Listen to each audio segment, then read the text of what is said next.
I was the primary cinematic artist working on the Vampire Coast trailer.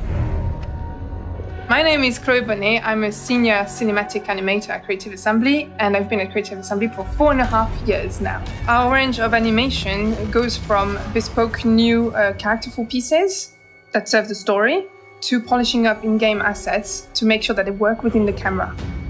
So in pre-production, we do storyboard, then we do live action, and then motion capture that goes into production. A lot of the time we'll do previs with a Rippomatic or an animatic. We'll use our various tools to sort of funnel into getting a Rippomatic together so that we can show people what we're thinking and getting our ideas down. But I find that storyboards give me a much clearer vision of what I want the final cameras and the final movements to see, and where I can position characters on screen. I think for me and then for everyone else, it gives a much clearer vision of what's going on in my head onto screen, essentially.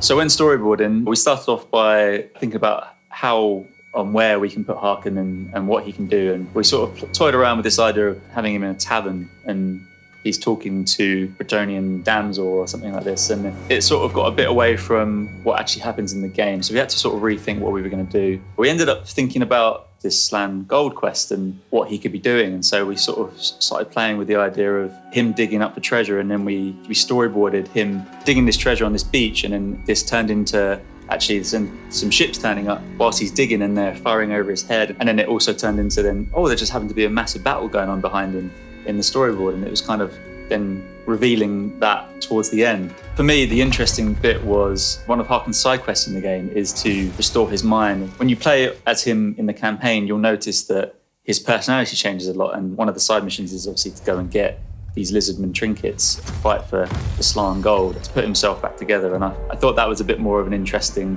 route to take the trailer rather than focusing on the big mythical beast. To make the animations we need for a trailer such as Vampire Coast trailer, we need Motion Builder and Maya. Motion Builder is there to process the motion capture that we record in our in-house studio. And then Maya is there for us to put our traditional skills in hand key animation on top of the motion capture to enhance it and push the quality of the performance. That's when we do live action that we decide really what we want the characters to act like. For example, for Harken, when he's on the beach and he's digging, at the start of the trailer, he's digging quite casually, not putting too much effort into it. And then as the trailer goes along, it goes a bit more insane and a bit more crazy.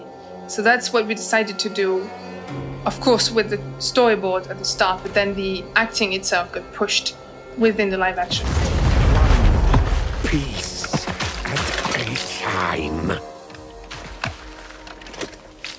We will put ourselves back together.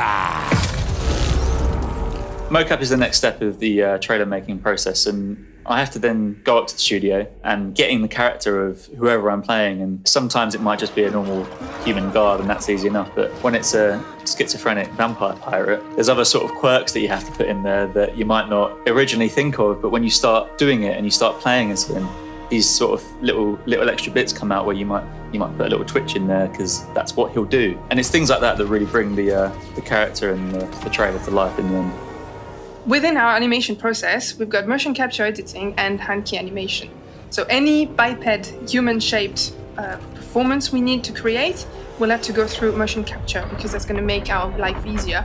Anything that's going to be more creature-oriented is going to need to be hand-keyed or heavily edited.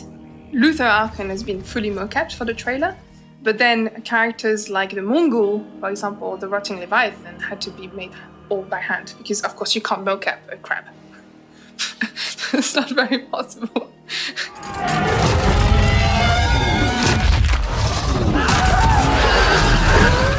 So the cinematic animator role on a trailer like the Vampire Coast is to breathe life into the characters and to bring performance to the characters to be true to themselves. So for example, Harken is a pirate, is a bit twisted, crazy, multiple personalities and stuff. So yeah, that was a really interesting character to work on, and we really wanted to push his performance and just make him super believable. So lip sync for the character means that we take the sound that's being recorded from the actor. Fortune favors the infamous. put it in our scene, and then we'd listen to it, scrub through it, and then we pose the character for him to look like he's saying the line. So that's what we had to do for the Fortune Favors, the infamous shot.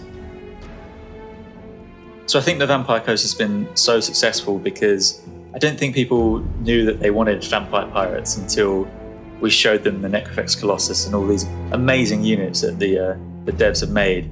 And they've really brought the faction to life with things like the Morgels and the animated Hulks and the rotting Leviathans and all these creatures that people have never seen before. And it's a real testament to the team that they make my job so easy. All I have to do is show these cool units doing cool things, and it just makes for